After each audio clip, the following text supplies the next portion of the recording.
Sa ngalan ng Ama at ng Anak at ng Espiritu Santo, Amen. ang pagpapala ng ating Panginoong Heso Kristo, ang pag-ibig ng Diyos Ama, at ang makikipagkaisa ng Espiritu Santo, naway sumainyong lahat. At sumaiyo rin. Mga kapatid, aminin natin ang ating mga kasalanan upang tayo'y maging marapat gumanap sa banal na pagdiriwang. Inaamin ko sa makapangyarihang Diyos at sa inyo mga kapatid na lubha akong nagkasala sa isip, sa salita at sa gawa at sa aking pagkukulang. Kaya isinasamo ko sa mahal na Birheng Maria, sa lahat ng mga anghel at mga banal, at sa inyo mga kapatid na ako'y panalangin sa Panginoong ating Diyos.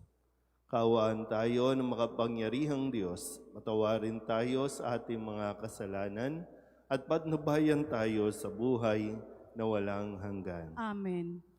Panginoon, kaawaan mo kami. Panginoon, kaawaan mo kami. Kristo, kaawaan mo kami. Kristo, kaawaan mo kami.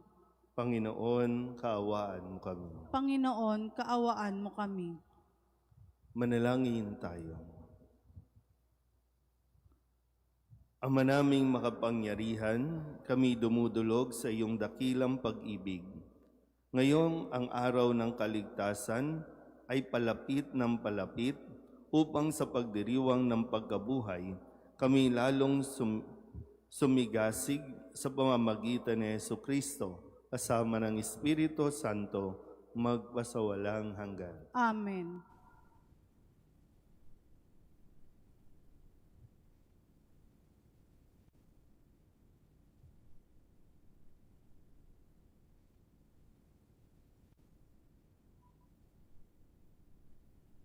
Pagbasa mula sa aklat ni Propeta Jeremias. Sinasabi ng Panginoon, inutusan ko ang mga tao na sumunod sa akin upang sila'y maging aking bayan at ako naman ang Diyos nila. Sinabi kong mamuhay sila ayon sa ipinag-uutos ko at sila'y mapapanuto. Ngunit hindi sila lumilima. Ayaw nilang makinig sa akin. Sa halip, ginawa nila ang balang maibigan at lubusang nagpakasama sa halip na magpakabuti. Mula nang lumabas sa Ehipto ang inyong mga ninuno hanggang sa araw na ito, patuloy akong nagsugo ng aking mga alipin, ang mga propeta. Subalit, hindi ninyo sila pinakinggan at pinahalagahan. Nagmatigas kayo at masahol pa ang ginawa ninyo kaysa ginawa ng inyong mga ninuno. Jeremias, sasabihin mo ang lahat ng ito sa kanila, subalit hindi sila makikinig sa iyo. Tatawagin mo sila, ngunit hindi kanila papansinin. Kaya ganito ang sabihin mo sa kanila, narito ang bansang ayaw makinig sa tinig ng Panginoong kanilang Diyos at ayaw ituwid ang kanilang landas. Naglaho na sa kanila ang katotohanan at di man lamang nababanggit. Ang salita ng Diyos. Salamat sa Diyos. Panginooy iyong dinggin, huwag niyo siyang salungatin. Panginooy inyong dinggin, huwag niyo siyang salungatin. Tayo ay lumapit sa ating Panginoon, siya ay awitan, ating papurihan ang batong kublihan natit kalakasan. Tayo ay lumapit sa kanyang harapan na may pasalamat, siya ay purihin ng mga awiting may tuwa at galak. Panginooy inyong dinggin, huwag niyo siyang salungatin. Tayo ay lumapit, sa kanya'y sumamba at magbigay galang. Lumuhod sa harap nitong Panginoon sa ati lumalang. Siya ang ating Diyos, Tayo ay kalinga niyang mga hirang, mga tupa tayong inaalagaan. Panginooy, inyong dinggin, huwag niyo siyang salungatin. Ang kanyang salita ay ating pakinggan. Iyang inyong puso'y huwag patigasin, tulad ng ginawa ng inyong magulang nang nasa Meriba, sa ilang ng Masa. Ako ay tinuksot, doon ay sinubok ng inyong magulang. Bagamat nakita ang aking ginawa, silang nakinabang. Panginooy, inyong dinggin, huwag niyo siyang salungatin. Papuri sa iyo, Panginoong Hesukristo, Hari ng walang hanggang kapurihan.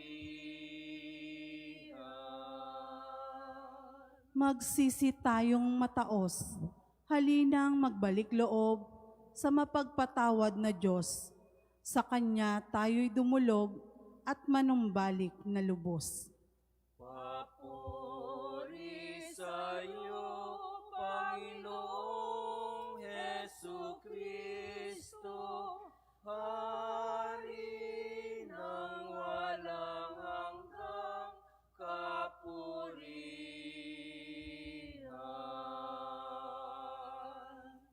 Sumainyo ang Panginoon. At sumaiyo rin. Ang mabuting balita ng Panginoon ayon kay San Lucas. Papuri sa iyo, Panginoon. Noong panahong iyon, pinalayas ni Jesus ang isang demonyong sanhi ng pagkapipi ng isang lalaki at ito'y nakapagsalita na mula noon. Nang gilalas ang mga tao, ngunit may ilan sa kanila ang nagsabi, si Beelzebul na prinsipe ng mga demonyo ang nagbigay sa kanya ng kapangyarihang magpalayas ng mga demonyo. May iba namang nais siyang subukin, kaya't nagsabi, magpakita ka ng kababalaghang magpapakilala na ang Diyos ang sumasa iyo.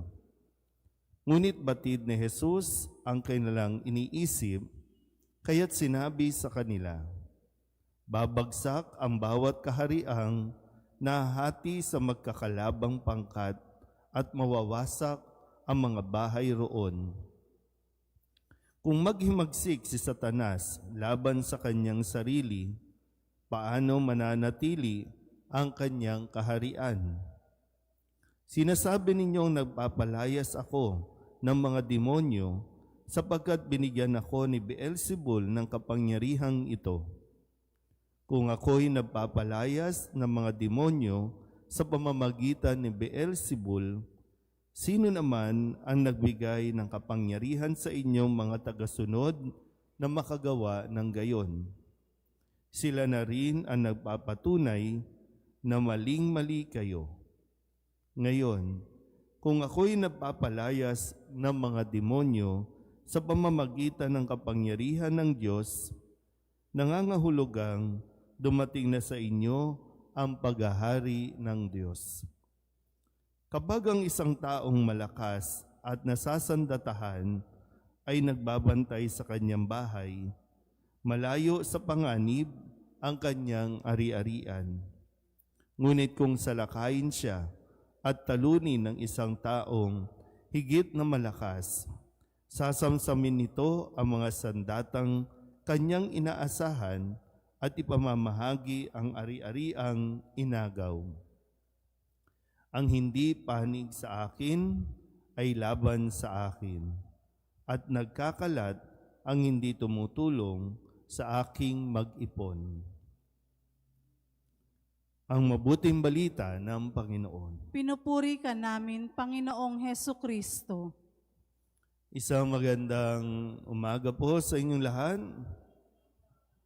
Ngayon po ay Huwebes sa ikatlong linggo sa 40 araw na paghahanda. At sa bahaging ito ng ating Ebanghelyo, sa karanasan ni Jesus na kung saan, sabi nga, matapos siyang magpalayas ng demonyo doon sa inaalihan, kasi dalawang bagay po yung mapapansin natin, no, na pagsapi ng demonyo sa tao. Una ay yung pipigilan kang magsalita ng katotohanan. Pangalawa ay po pwedeng pagsasalitain ka ng pagsasalitain ng kasinungalingan. So, nasaan tayo dyan? Tayo ba'y sinasapian at hindi tayo nagsasalita? O salita tayo ng salita dahil may sapi tayo? So, nasaan? Bantayan na mabuti, ha? Kala natin tahimik lang tayo, no? Kala natin wala tayong ginagawang masama kasi tahimik lang tayo. O, tingnan mo, baka may sapi ka na ng demonyo. Pero sa kwento din natin, no, sabi nga dito, tinulungan ni Jesus yung isang tao na inalihan ng demonyo at siya ay hindi pinagsasalita. Pero pagkatapos nga nito, may mga tao na daldal ng daldal at ang sinasabi, kaya niya nagawa yon ay dahil sa kapangyarihan ng Beelzebul, ang prinsipe ng mga demonyo. So, ibig sabihin, sinasabihan nila si Jesus, kampon ka ni Satanas. Isa ka ring demonyo. Gumawa ng mabuti si Jesus, tumulong siya sa tao, pero ang mga tao, sinasabihan siyang kampon ni Satanas. At paulit-ulit pa rin siyang kinukulit at pinipilit na magpakita pa ng marami pang kababalaghan, ng marami pang katulad ng kanilang nasaksihan. Pero dito, na pinaliwanag ni Jesus na kung siya ay nagpapalayas sa pamamagitan ng kapangyarihan ni Beelzebul, paano sila magiging matagumpay kung ang mismong isang pangkat ay divided, no? Wala ng unity, mawawasak sila. Masisira, no, ang isang sambahayan na kanya-kanya. Naintindihan po ba? Pero yung dito magandang mapagnilayan din natin yung bahagi na sinabi ni Jesus na kailangan mas maging aware tayo at kailangan natin ding protektahan ang ating mga sarili. Totoo po na kahit gumawa ka ng mabuti, mayroong mga bashers. Kung kahit gumawa ka at tumulong ka sa iyong kapwa, mayroong sisita at pupuna sa iyong ginagawa. Pero kung, sabi ko nga, no, kung hindi ka protektado, kung hindi mo protektahan ng iyong sarili laban sa mga ganitong mga salita, masisiraan ka ng ulo. Magkakaroon ka ng mga anxiety o depression sa mga maririnig mo mula sa mga tao. Tandaan mo po, hindi mo kontrolado kung ano ang pwedeng sabihin sa iyo ng mga tao. Ang makokontrol mo ay yung emosyon mo at kung paano ka magre-react sa mga naririnig mo. Kung talagang alam mo para sa sarili mo kung ano ang iyong ginagawa at para saan ito, lalo na kung ang motivation mo talaga ay makatulong o magbigay ng tulong, kahit anong sabihin ng mga tao, hindi ka mapapaapekto. Pero kung sa simula pa lang, gusto mo lang palang mapansin o magpapansin o magpasikat, napakadali mong masisiraan ng loob. Kaya nga sabi ni Jesus, no, kung ang isang tao ay nasasandatahan, hindi siya mananakawan. So, ano ba ang sandata natin? Salita ng Diyos. Kaya kailangan natin punuin ang ating mga sarili, ang ating mga kaisipan ng mga salita ng Diyos kasi ito din ang panlaban natin mula sa mga salitang ibabato sa iyo ng tao. Salita ng Diyos ang ating magiging sandata. Amen.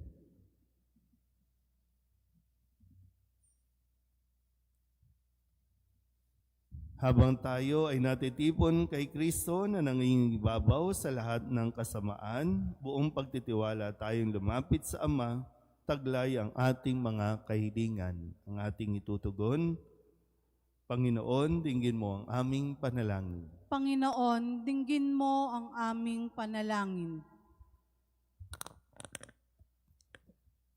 Ang simbahan naway magpanibago at magpatotoo ng tapat sa mga dapat pahalagahan sa buhay at tumulong muli sa muling pagbuo ng isang wasak na mundo.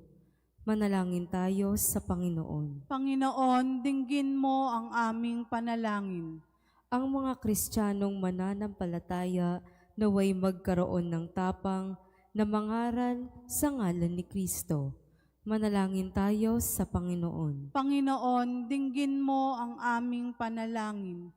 Atin nawang buong pusong itaguyod ang pagtatanggol sa katotohanan at salungatin ang malikhaing pag-aakit ng kasamaan. Manalangin tayo sa Panginoon. Panginoon, dinggin mo ang aming panalangin. Ang mga may sakit at may kapansanan naway paginhawain ng pag-ibig ng Diyos na kanilang nararanasan sa pangangalaga ng mga taong kumakalinga sa kanila. Manalangin tayo sa Panginoon. Panginoon, dinggin mo ang aming panalangin. Ang mga namayapa naway tanggapin sa kaganapan ng kaharian ng Diyos. Manalangin tayo sa Panginoon. Panginoon, dinggin mo ang aming panalangin. Idulog din natin sa Panginoon ang ating mga personal na kahilingan at mga panalangin para sa ating mga pamilya. Kasama din ang mga kahilingan ng mga nanonood sa online. Lahat ng mga misang pasasalamat, special na intensyon, agarang paggaling ng mga may sakit, at ang lahat ng mga kaluluwa na inihiling na ipagdasal sa misang ito.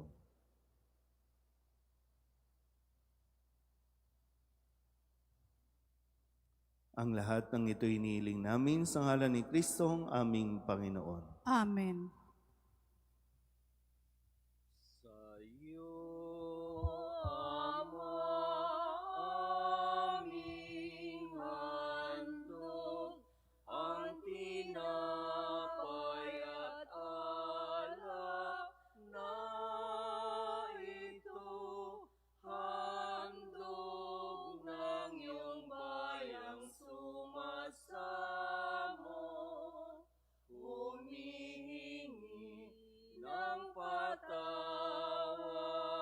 mo. Sa iyo, Ama, aming handog, ang tinapay at alak na ito, handog ng iyong bayang sumasamo, humihingi ng patawad mo. Manalangin kayo mga kabatid upang paghahain natin ang kalugdan ng Diyos amang makapangyarihan. Tanggapin nawa ng Panginoon itong paghahain sa iyong mga kamay, sa kapurihan niya at karangalan sa ating kapakinabangan at sa buong sambayanan niyang banal. Ama naming lumikha upang iyong kalugdan ang aming mga alay, dalisayin mo kami sa lahat ng kasalanan at huwag mong ipahintulot na kami masilaw ng kinang ng mga huwad na kaligayahan, kundi itaguyod mo kami ng aming makamtan ang iyong pangakong gantimpalang lantay sa pamamagitan ni Jesucristo kasama ng Espiritu Santo magpasawalang hanggan. Amen. Sumainyo ang Panginoon. At sumaiyo rin. Itaas sa Diyos ang inyong puso at diwa. Itinaas na namin sa Panginoon. Pasalamatan natin ang Panginoong ating Diyos. Marapat na siya ay pasalamatan. Ama naming makapangyarihan, tunay ngang marapat na ikaw ay aming pasalamatan sa pamamagitan ni Jesucristo na aming Panginoon. Ang pagbabakasakali mong kami bubuti, isinugo mo sa Jesucristo upang pangunahan kami. Bilang pagsunod sa iyong antas na bigay, ipinahayag ng iyong anak ang iyong kalooban na ang mga apit dukha ay kanyang damayan. Ngayon ay iyong inihahandog ang pagkakataong aming maisaloob ang kanyang ganap at kusang paglilingkod upang sa iyo'y lagi kaming makasunod. Kaya kaysa ng mga anghel na nagsisiawit ng papuri sa iyo nang walang humpay sa kalangitan, kami nagbubunyi sa iyong kadakilaan.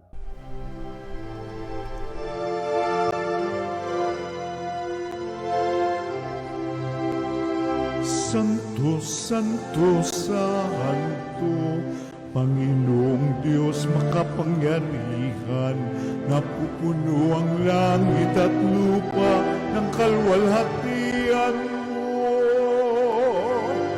Hosana sa kaitaasan,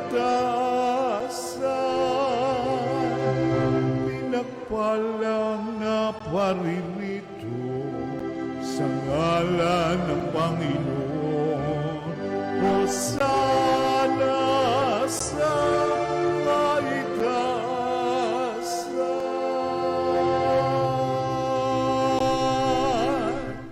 Ama naming banal, ikaw ang bukal ng tanang kabanalan.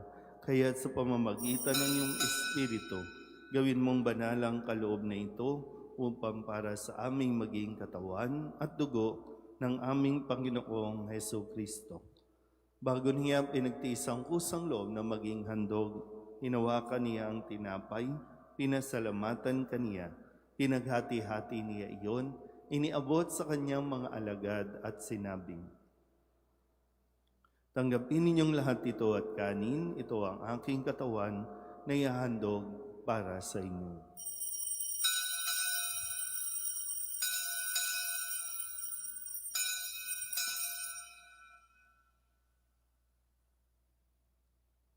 Gayun din naman nung matapos ang hapunan, hinawakan niya ang kalis, muli kaniyang pinasalamatan. Iniabot niya ang kalis sa kanyang mga alagad at sinabi, "Tanggapin ninyong lahat ito at inumin. Ito ang kalis ng aking dugo, ng bago at walang hanggang tipan, ang aking dugo na ibubuhos para sa inyo at para sa lahat sa kapagpapatawad ng mga kasalanan. Gawin ninyo ito sa pag-alaala sa akin."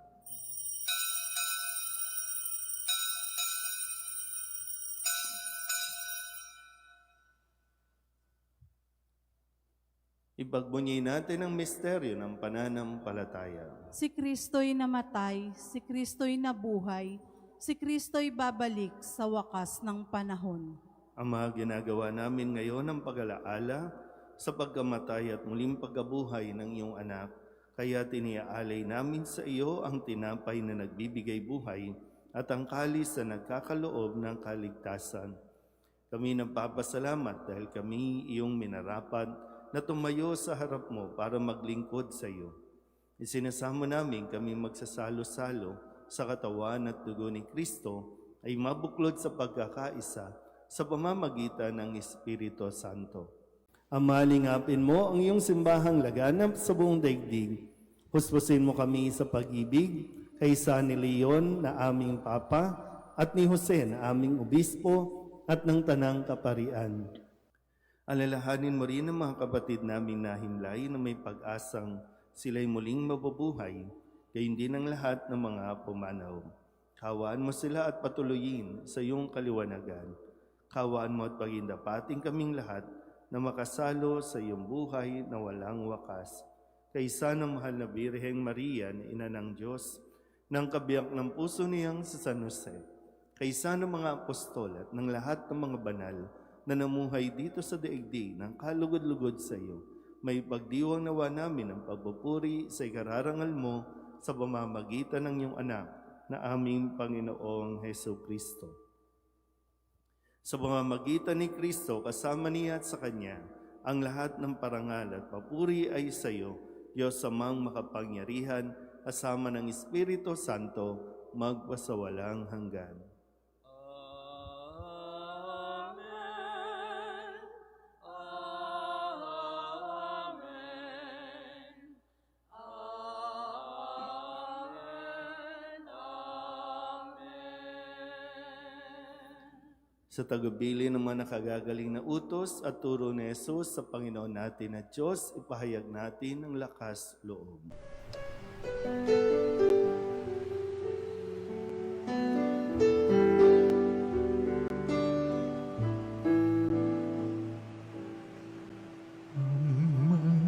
namin sumasalang ka, sambahin ang ngalan mo, mapasamin ang kaharian mo, sundin ang loob mo dito sa lupa para nang sa langit. Bigyan mo po kami ngayon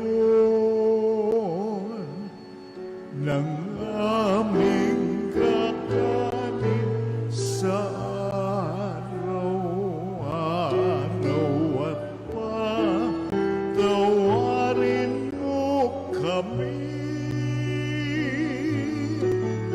sa aming mga sala para ng pagpapatawan namin sa nagkakasala sa amin. At huwag mo kaming ibang dulot sa tukso, at yadya mo kami sa lahat ng masama. Hinihiling namin kami iadya sa lahat ng masama, pagkalooban ng kapayapaan araw-araw, iligtas sa kasalanan at ilayo sa lahat ng kapahamakan, samantalang aming pinananabikan ang dakilang araw ng pagpapahayag ng tagapagligtas naming sa Heso Kristo. Sapagkat iyo ang kaharian at ang kapangyarihan at ang kapurihan magpakailanman. Amen. Panginoong Heso Kristo, sinabi mo sa iyong mga apostol, kapayapaan ang iniiwan ko sa inyo, ang aking kapayapaan ang binibigay ko sa inyo. Tunghayan mo ang aming pananampalataya at huwag ang aming mga pagkakasala. Pagkalooban mo kami ng kapayapaan at pagkakaisa ayon sa iyong kalooban, kasama ng Espiritu Santo, magpasawalang hanggan. Amen. Ang kapayapaan ng Panginoon ay laging sumainyo. At sumaiyo rin. Mabigayan po tayo ng kapayapaan sa isa't isa.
Ito ang kordero ng Diyos.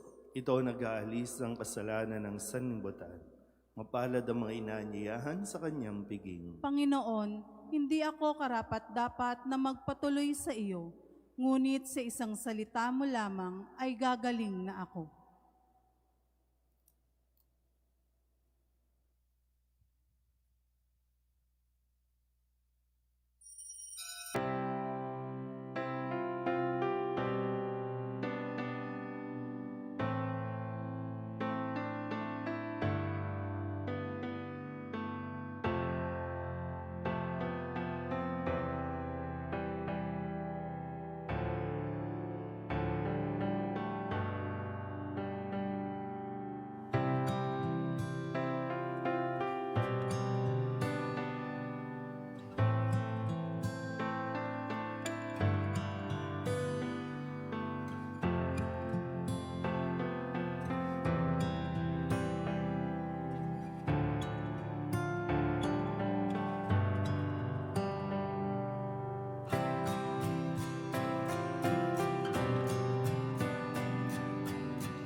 Manalangin tayo.